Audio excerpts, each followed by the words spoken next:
Hello everyone, मैं विकास गोस्वामी आप सभी का स्वागत करता हूं आपके अपने यूट्यूब चैनल आरंभ अ स्टेप टुवर्ड्स क्वालिटी में। तो दोस्तों, आज का पहला चैप्टर हम शुरू करते हैं टर्म्स एंड डेफिनेशंस के साथ। जब भी लैब में क्वालिटी की बात होती है तो हमारे मन में बहुत सारे टर्म्स आते हैं, बहुत सारे शब्द आते हैं और उनका मतलब जानने की जिज्ञासा भी उसके साथ आती है। तो क्यों ना हम शुरू करें पहला शब्द क्वालिटी को लेके। दोस्तों, आइए जानते हैं क्वालिटी है क्या, इसकी डेफिनेशन क्या है। वैसे तो अलग अलग क्वालिटी गुरुओं ने क्वालिटी की डेफिनेशन अलग अलग तरीके से दी है।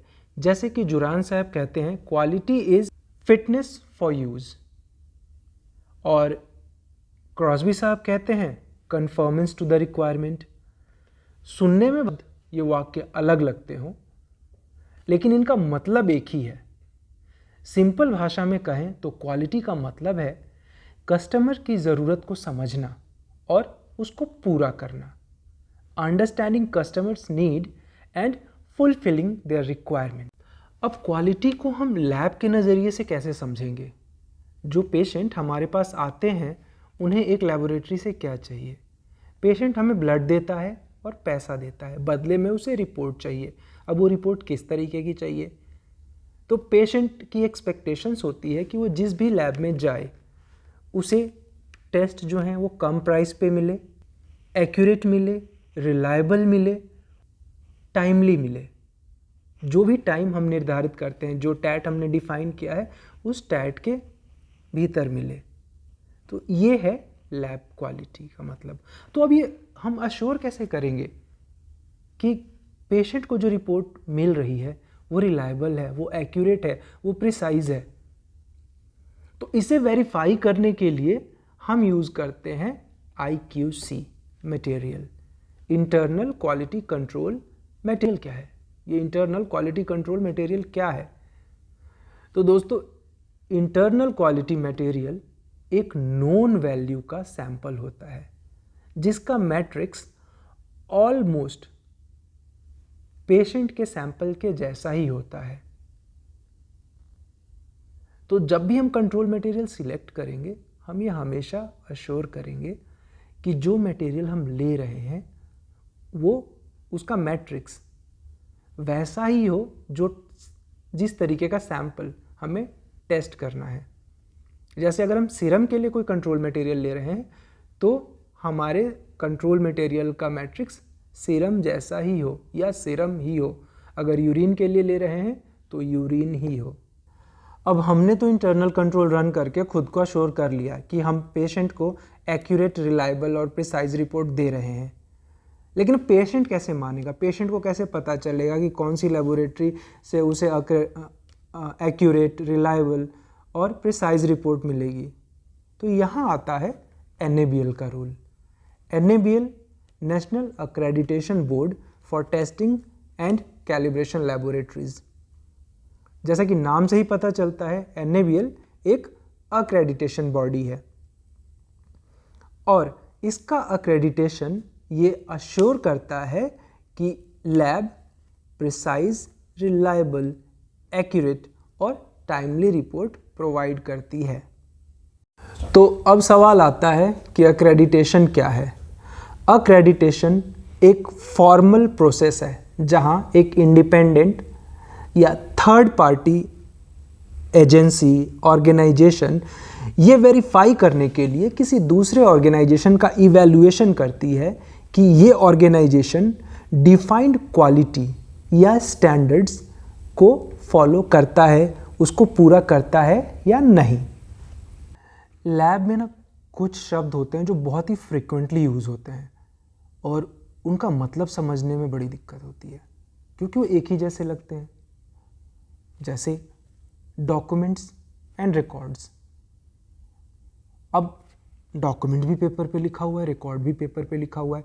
भैया, तो ये डॉक्यूमेंट कौन सा है, ये रिकॉर्ड कौन सा है, कैसे डिफरेंशिएट करें?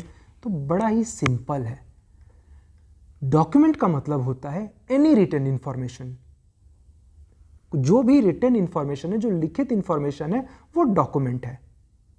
ये बिल्कुल सिंपल है कि जो भी रिटन इन्फॉर्मेशन है वो डॉक्यूमेंट है। जैसे QSP हो गया, क्वालिटी मैनुअल हो गया, पॉलिसीज़ हो गई, प्रोसीजर्स हो गए, फॉर्मेट्स हो गए, ये सब डॉक्यूमेंट है।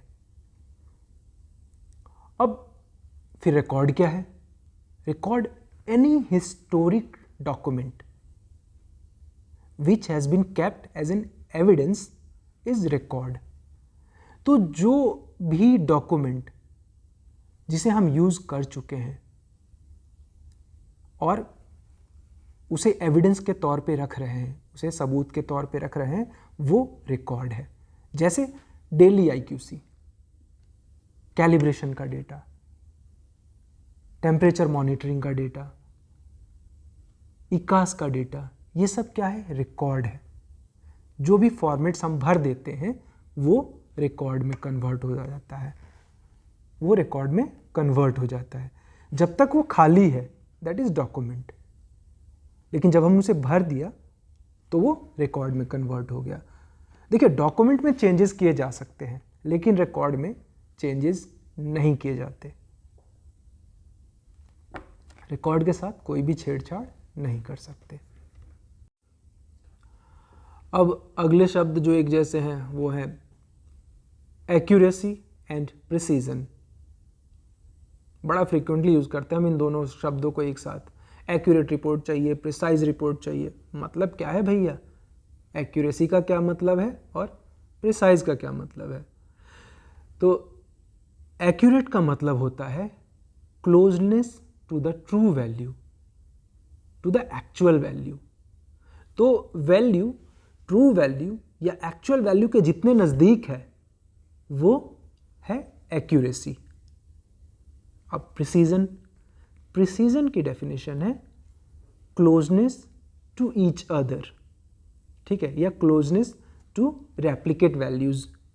तो जब हम एक ही सैंपल को बार बार रन करते हैं वो एक दूसरे के कितने नज़दीक हैं, यह है प्रिसीजन। अब आप कहेंगे फिर दोनों में फ़र्क क्या है?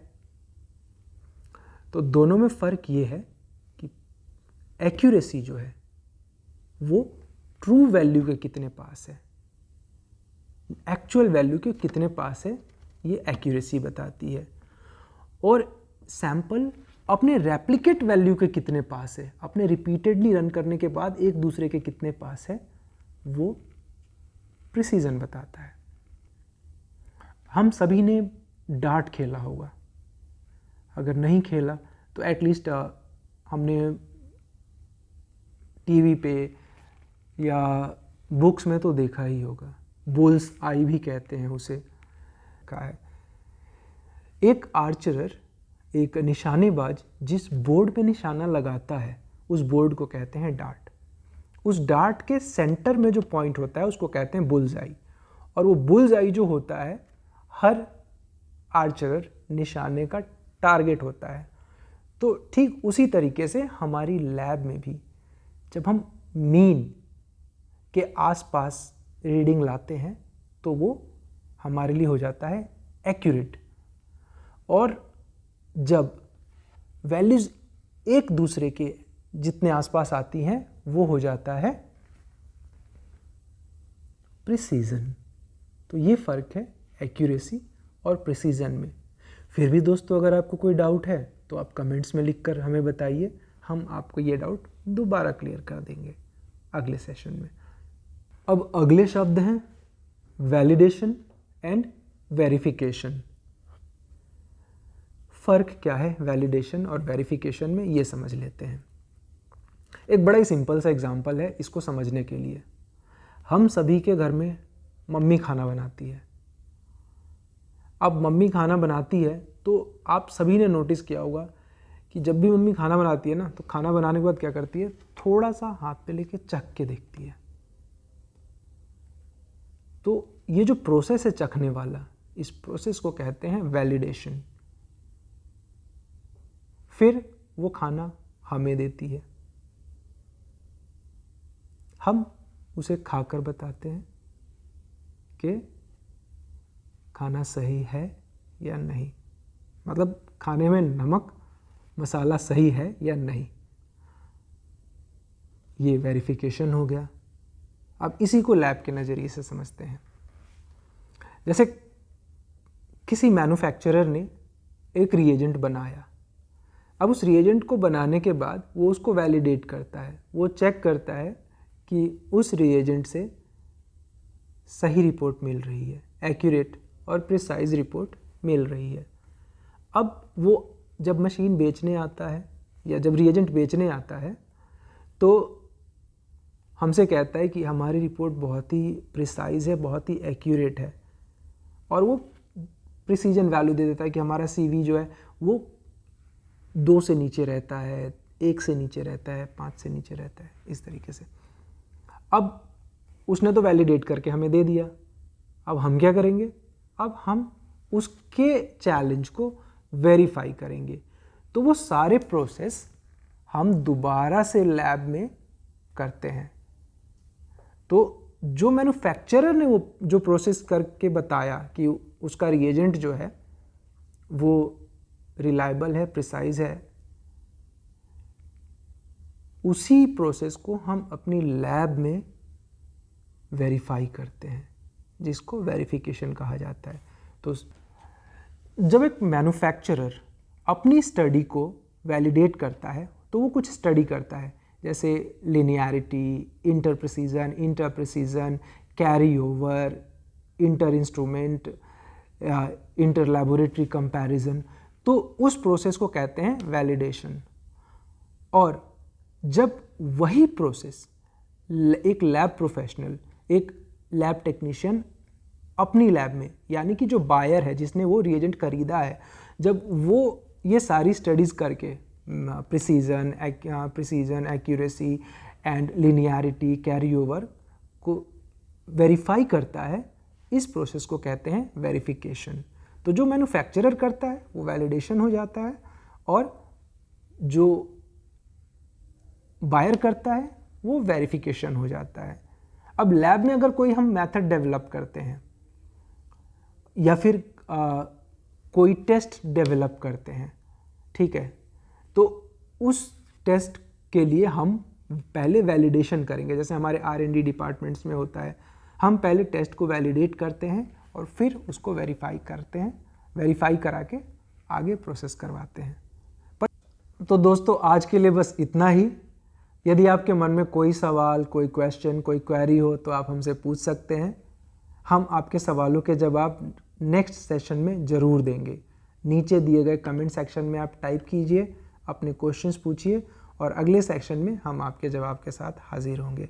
दोस्तों मैं एक बार फिर से आप सभी के साथ अनुग्रह करना चाहता हूँ, कृपया हमारे वीडियो को लाइक कीजिए, सब्सक्राइब कीजिए और ज़्यादा से ज़्यादा लैब प्रोफेशनल के साथ शेयर कीजिए, ताकि ज़्यादा से ज़्यादा लोग हमसे जुड़ सकें और हमारे इस वीडियो का लाभ उठा सकें। So thank you very much everyone and keep learning.